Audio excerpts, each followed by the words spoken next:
ඉතින් කොහොමද ඔයාලට? අද මං හිතුවා අද මගේ දවස ගෙවෙන්නේ කොහොමද කියලා ඔයාලත් එක්ක බෙදා ගන්න.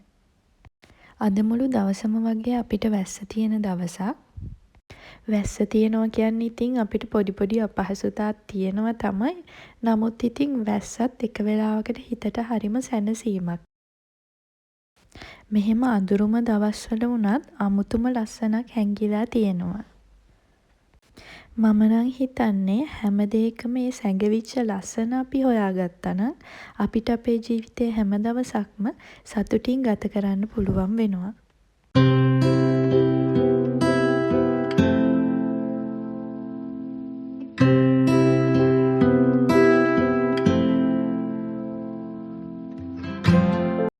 අද මට එහෙම ලොකු වැඩක් ගෙදර තිබ්බේ නෑ. තිබ්බ පොඩි පොඩි දේවල් ටිකක් කරලා වොෂ් එකක් එහෙම දාගත්තා.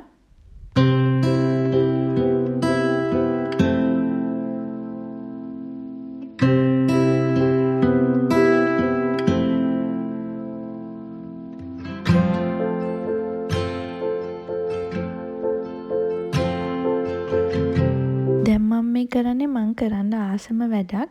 කොහොමත් මම ගෙදර ඉන්නවා නම් හැමදාම වගේ අනිවාර්යෙන්ම මෙහෙම ඉටිපන්දමක් පත්තු කරනවා.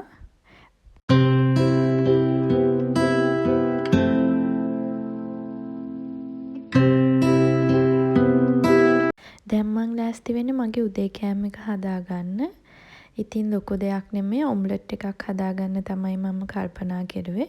ඉතින් ෆ්‍රිජ් එක ඇතුලේ තිබ්බ තව නිවිති වගේකුත් මං ඒ ටිකත් කපලා දාලා ඔම්ලට් එකක් තමයි හදාගන්න හිතුවේ. කාලයක් තිබුණා මම බ්‍රෙක්ෆාස්ට් එක ස්කිප් කරපු. නමුත් දැන් නම් මම අනිවාර්යයෙන්ම උදේ කෑම එක ගන්නවා. ඉතින් මම බොහෝ වෙලාවට උත්සාහ කරනවා උදේට කෑම එකට ටිකක් ප්‍රෝටීන් වැඩිපුරව එකතු කරගන්න. මට තේරුණු දේ තමයි මේ විදිහට උදේ කෑම එක ගත්තාම ලන්ච් එක වෙනකම්ම අපිට හොඳට බඩගින්නක් එන්නේ නැතුව ඉන්න පුළුවන්. ඒ වගේම තමයි ඒ අතරමැද ස්නැක් එකක්වත් ගන්න අවශ්‍ය වුන්නේ නැහැ මට නම්.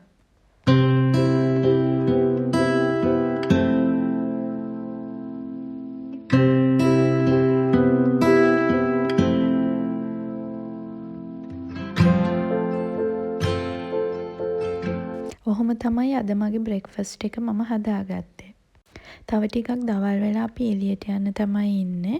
ඉතින් එළියට යන්න තව වෙලා තියෙන නිසා මම හිතුවා මූවි එකක් බලන්න.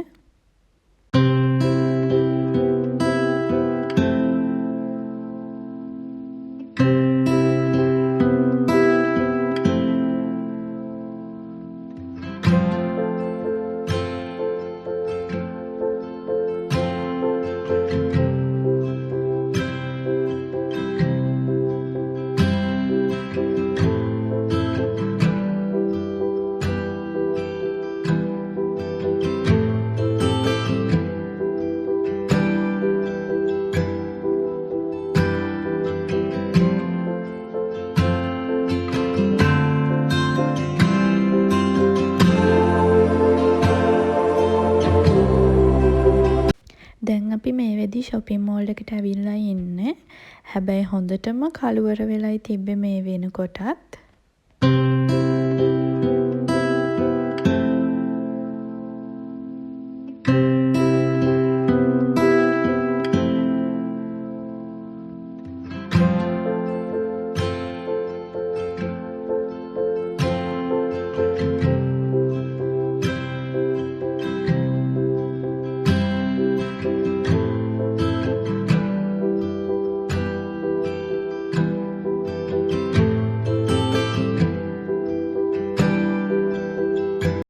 දැන් මේ වෙද්දි සේල්ස් එහෙම පටන් අරගෙන තියෙන නිසා ටිකක් සෙනග එහෙම හිටියා.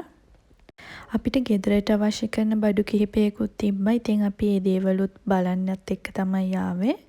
බලමුකෝ ඉතින් මොනවා හරි හිතට හරියන දෙයක් තිබ්බොත් අරගන්නවා.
ඉතින් අවසානයේට බලලා ආස කරන දේවල් කිහිපයකුත් ගත්තා.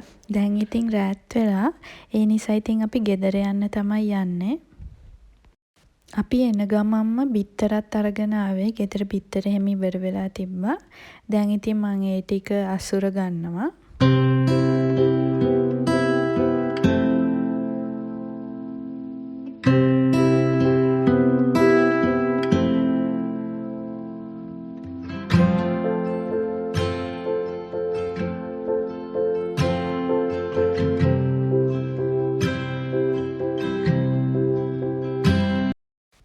මං අද උදේම මේ විදිහට මේ චිකන් එක ලෑස්ති කරලා තියලා තමයි ගියේ. මම මේකට දාගත්ත අල, කැරට්, ඒ වගේම ලුණු, කෑලි මිරිස්, ලුණු එහෙම දාලා ඔලිව් ඔයිල් දාලා හොඳට මැරිනේට් වෙන්න තිබ්බා.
දැන් මම රෝස්මරි ටිකක් එකතු කරගන්නවා. ඒකෙන් මේ චිකන් එකට හොඳ සුවඳක් වගේම හොඳ රසකුත් එකතු වෙනවා.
දැන් අපේ චිකන් එක රෙඩි. කොහොමත් මේක බේක් වෙන්න පැය එකහමාරක් විතර ගියා. අපි දෙන්නෙක්ට නම් ඉතින් මේ ප්‍රමාණය කොහොමත් වැඩි. මම ඉතින් වැඩිපුර ටිකක් හදාගන්නවා. මොකද අපිට ඒක ෆ්‍රිජ් එකේ දාලා දවස් 2-3ක් වුණත් තියාගන්න පුළුවන් නිසා. ඔයාලත් අනිවාර්යෙන්ම හදලා බලන්න. වැඩ වැඩි දවසකට වගේ ඉතාමත් පහසුයි. මොකද ඉතින් අපිට මේක පෝරණයට දාලා තියන්න විතරනේ තියෙන්නේ. අපිට ඒ අතරතුර අපේ අනිත් වැඩ ටික කරගන්න පුළුවන්.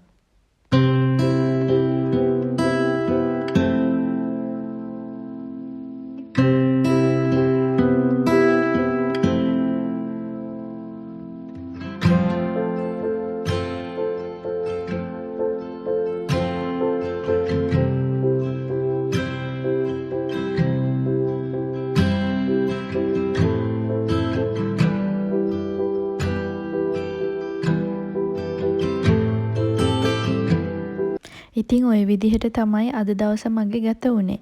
එහෙමනම් ආයෙත් තවත් ලස්සන වීඩියෝ එකකින් හම්බ වෙමු.